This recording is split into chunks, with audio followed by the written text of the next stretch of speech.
우크라이나 사태의 외교적 해법을 모색하기 위해 미국과 독일, 러시아와 프랑스 간의 정상회담이 잇따라 열렸습니다. 미국과 독일은 러시아 침공 시 강력한 제재 방침을 천명했고 푸틴 러시아 대통령은 우크라이나가 나토에 가입하면 전쟁이 발생할 것임을 경고했습니다. 오늘 아침 세계는 조수영 기자와 함께하겠습니다. 안녕하십니까? 네, 어서 오세요. 안녕하세요. 네, 우크라이나 사태 해결을 위해서 관련국들의 외교적 노력 움직임 아주 긴박하게 움직이고 있죠? 네, 그렇습니다. 조 바이든 미국 대통령과 올라프 숄츠 독일 총리가 밤사이 백악관에서 첫 정상회담을 마쳤는데요.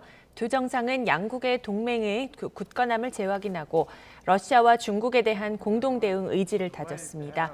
바이든 대통령은 회담 직후 공동 기자회견에서 매우 생산적인 회담을 했다며 가장 중요한 주제는 우크라이나에 대한 러시아의 위협을 저지하는 단합된 접근이었다고 밝혔습니다. 외교적 해결이 최선의 해법이라는 데 의견을 같이 했다면서 러시아와 대화를 계속하는 데 준비가 돼 있다고 강조했습니다. 하지만 러시아가 우크라이나를 침략할 경우 미국과 모든 나토 동맹이 대응할 것임을 천명하면서 신속하고 혹독한 대가를 치르도록 강력한 제재 방안을 논의했다고 설명했습니다. 숄츠 총리도 미국 등 동맹들과 단일한 조치를 취할 것이라며 제재 동참 의지를 확인했습니다. 우크라이나에 군사적 위협이 발생했고 이에 더는 침묵할 수 없다면서 가능한 모든 제재를 준비해서 긴밀히 공동 대응할 것이라고 밝혔습니다. 네, 바이든 대통령은 특히 러시아를 압박하기 위해서 가스관 운영을 중단하겠다 이런 경고를 했죠. 네, 맞습니다. 바이든 대통령은 러시아가 침공을 단행할 경우에 노르트 스트림 2의 운영을 더 이상 할 수 없을 것이라고 경고했습니다.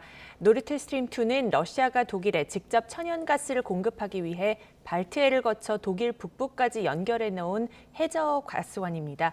이 가스관이 가동이 되면은 연간 555억 세제곱미터의 러시아산 가스가 독일로 향하게 되는데 이 때문에 미국은 독일 정부에 가스관을 무기로 러시아를 압박할 것을 요구해 왔습니다. 그러나 독일은 그동안은 가스관 문제를 정치적 이슈와 결부하는 것에 선은 그었는데요. 이번 미독 정상회담을 계기로 동맹들과 보조를 맞춰서 그 어떤 제재도 단행할 수 있다는 기조를 다진 것으로 보입니다. 네, 이런 상황에 대해서 푸틴 대통령의 입장도 궁금한데요. 밤사이에 모스크바에서는 러시아와 독일 정상회담이 열렸죠? 네, 푸틴 대통령과 마크롱 프랑스 대통령이 지난 밤사이 모스크바 크렘린궁에서 정상회담을 했습니다. 그동안 전화통화로 우크라이나 문제를 여러 차례 논의해온 데 이어서 직접 얼굴을 맞댄 건데요. 마크롱 대통령은 유럽의 불안과 혼란을 일으키는 위험을 허용하지 않을 것이라면서 과거의 실수가 되풀이되지 않도록 해야 한다고 강조했습니다. 푸틴 대통령은 이번 사태가 결국은 평화롭게 해결될 것이라면서 위기 해결에 최선을 다하겠다고 밝혔습니다. 그러면서도 우크라이나가 나토에 가입하면 유럽은 전쟁에 휘말릴 것이라며 기존 안보 보장 요구 수용을 거듭 압박했습니다.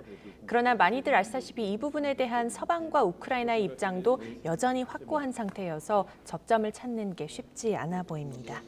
네, 러시아와 프랑스의 정상회담이 열린 건데 이 푸틴 대통령이 외교적 해결에 대한 여지를 남기기는 했지만 그래도 동시에 또 군사훈련도 강화를 하고 있는 것 같아요. 네, 그렇습니다. 말씀드린 대로 전쟁의 가능성도 거듭 경고했기 때문인데요. 예. 러시아 국방부가 연일 군사훈련 영상을 직접 공개하고 있습니다. 특히 이달부터 동맹국인 벨라루스와의 합동 군사훈련을 강화하고 있습니다. 훈련에는 러시아군 3만 명과 함께 핵무기를 탑재할 수 있는 장거리 전략 폭격기도 동원됐습니다. 러시아는 자국 극동 지역의 동부 군관구에 속한 부대들까지 내일까지 벨라루스로 이동을 배치시켜서 그다음에 10일부터 20일까지 벨라루스군과 본격적인 연합훈련에 들어갈 예정입니다. 우크라이나 북쪽 국경을 접하고 있는 벨라루스에서 우크라이나 수도 키예프까지는 75km에 불과합니다.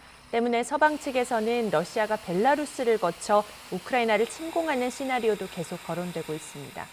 존 커비 미 국방부 대변인은 밤사이 브리핑에서 러시아가 벨라루스 국경을 따라 계속 병력을 추가하고 있다고 밝혔습니다. 다만 러시아 병력이 현재 나토의 동부 지역 회원국을 직접 겨냥하고 있지는 않은 것으로 보인다고는 설명했습니다. 네, 이 러시아군의 움직임에 맞서서 미군과 나토 병력도 이 우크라이나 접경지에 추가 배치되고 있죠? 네, 맞습니다. 현지 시간 7일, 그러니까 지난 밤 사이에 우크라이나와 인접한 폴란드 남동부 지역 공항에 미군 병력이 추가로 도착했습니다. 하루 전 미 육군 최정예 부대인 82 공수사단의 일부 인원이 도착한 데 이어 두 번째 미 병력 합류입니다.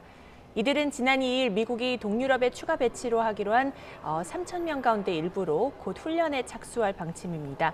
영국도 폴란드와의 협의를 통해서 폴란드 국경 지역에 350명의 병력을 추가 배치하기로 했고요. 아울러 나토는 합동훈련이 끝난 뒤에도 러시아군이 만약 계속 벨라루스에 남을 것에 대비해서 동유럽 주둔 병력의 추가 배치를 고려하고 있다고 밝혔는데요. 서방과 러시아 양측이 이렇게 연일 군사적 태세를 강화하면서 긴장감이 높아지고 있습니다. 예, 알겠습니다. 네, 지금까지 국제부 조수영 기자와 함께했습니다. 오늘 말씀 잘 들었습니다.